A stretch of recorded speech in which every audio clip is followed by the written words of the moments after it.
এই সমস্ত চ্যালেঞ্জ করে দিলে তোমরা কোরআনের আয়াত বানিয়ে দেখাও, সূরা বানিয়ে দেখাও।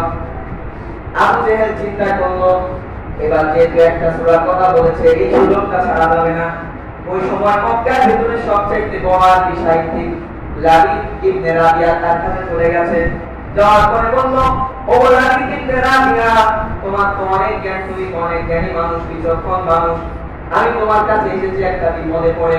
তুমি তো অনেক আরবি কবিতা তৈরি করেছো, অনেক ছন্দমালা তৈরি করেছো, আমাকে ছোট্ট একটা সূরা তৈরি করে দিতে হবে, অথবা কয়েকটা আয়াত বানিয়ে দিতে হবে। লাবিদ ইবনে রাবিয়া বলল, কোনো সমস্যা নেই, যত আয়াত দরকার, যত কোরআনের সূরা দরকার সব বানিয়ে দিব, কিন্তু কেমন আয়াত দরকার, কেমন সূরা দরকার এগুলো আমাকে জানতে হবে, সেগুলো আমি পাবো কোথায়? এবার আবু জেহেল বলছে, সমস্যা নাই, চলো আমার ভাতিজার কাছে চলো, মুহাম্মাদের কাছে চলো, তার কাছে গেলেই তুমি সূরা পাবে, কোরআনের আয়াতগুলো পাবে। এবার লাবিদ ইবনে রাবিয়াকে নিয়ে আবু জেহেল চলে গেছে আল্লাহ রাসূলের দরবারে, গিয়ে বলছে, ও ভাতিজা, তোমার কাছে যে আদিবাদী আয়াত রয়েছে, যে সূরা রয়েছে, এগুলোর ভিতর থেকে একটা সূরা তুমি পাঠ করে শোনাও। তোমার ওই সূরার মতো একটা সূরা লাবিদ ইবনে রাবিয়া এবং আমরা বানিয়ে দিব। এবার আল্লাহ রাসূল সাল্লাল্লাহু আলাইহি ওয়াসাল্লাম কোরআনের ভিতরে সবচেয়ে ছোট সূরা সূরাতুল কাউসার তিনি পাঠ করে শোনালেন। ইন্না আ'তাইনাকাল কাউসার ফাসাল্লি লিরাব্বিকা ওয়ানহার ইন্না শানিআকা হুয়াল আবতার। এই আয়াত যখন পাঠ করে শোনালেন, আবু জেহেল তো খুব খুশি যে এবার তো লাবিদ ইবনে রাবিয়া আমাকে একটা সূরা বানিয়ে দিবে, আয়াত বানিয়ে দিবে। কিন্তু লাবিদ ইবনে রাবিয়া অবাক হয়ে গেল, সে চিন্তায় পড়ে গেল।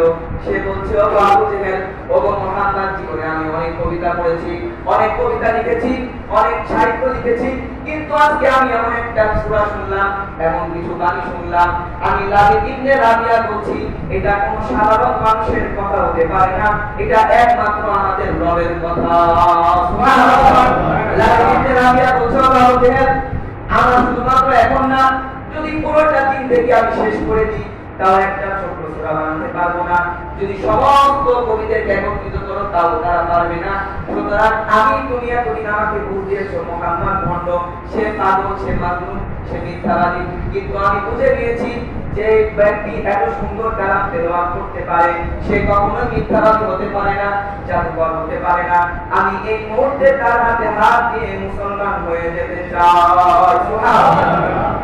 সুতরাং কোরআন কেউ বানাতে পারবে না, কোরআন থেকে আল্লাহ সুবহানাহু ওয়া তাআলার পক্ষ থেকে নাযিল করা কিতাব। সুতরাং এই কোরআনের বিষয়ে আমাদেরকে সচেতন হতে হবে। আজকে আমাদের দেশে ধর্মীয় আইন না থাকার কারণে কয়েকদিন পর পর কিছু পাগল বের হয়, এই সমস্ত পাগল আবার ইউনিভার্সিটিতে পড়ে। এবার একটু আপনারা জবাব দিবেন, কোন পাগল কি ইউনিভার্সিটিতে পড়ে? পড়ে।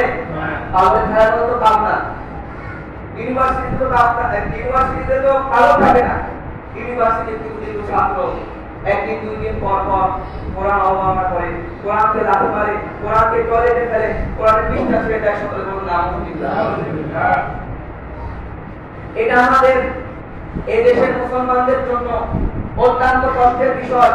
এখন থেকে এই মসজিদ থেকে এখনই আমাদের সবাইকে প্রতিজ্ঞাবদ্ধ হতে হবে, যদি কোন নাস্তিকের বাচ্চা এই বাংলার জমি থেকে কোরআনের পৃষ্ঠা ছেড়ে বাথরুমে ফেলে, কোরআন অবমাননা করে, মুসলমানের সন্তান গায়ে এক বিন্দু রক্ত থাকা পর্যন্ত তাকে ছেড়ে দিবে না। কথা বলি ঠিক না?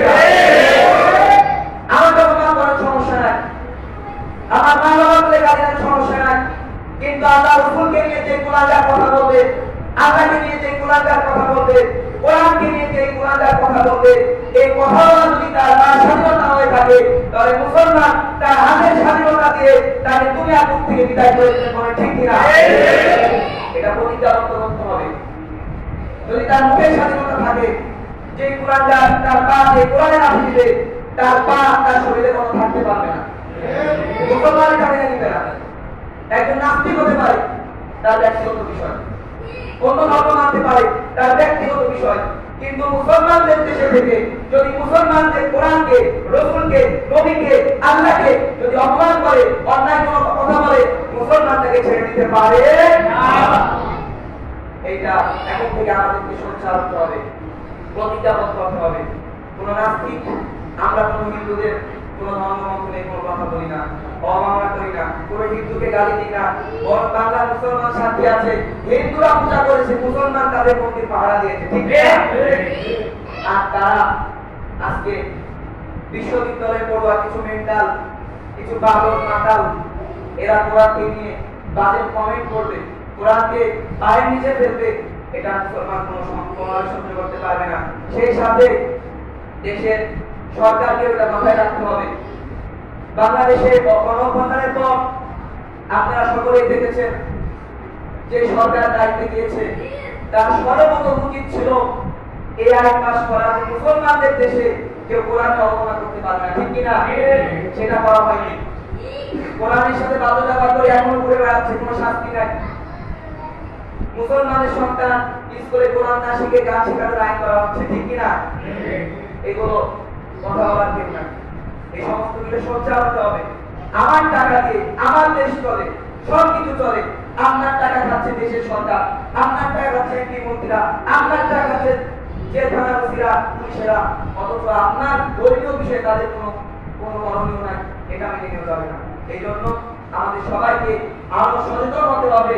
কোন নাস্তিক, কোন বেঈমান কোরআন নিয়ে কথা বলবে, নবী নিয়ে কথা বলবে, আর মুসলমানদের দেশে আমরা বসে বসে সহ্য করব, এটা কখনো হতে পারে না। আল্লাহ সুবহানাহু ওয়া তাআলা আমাদের সবাইকে তৌফিক দান করেন। আমিন।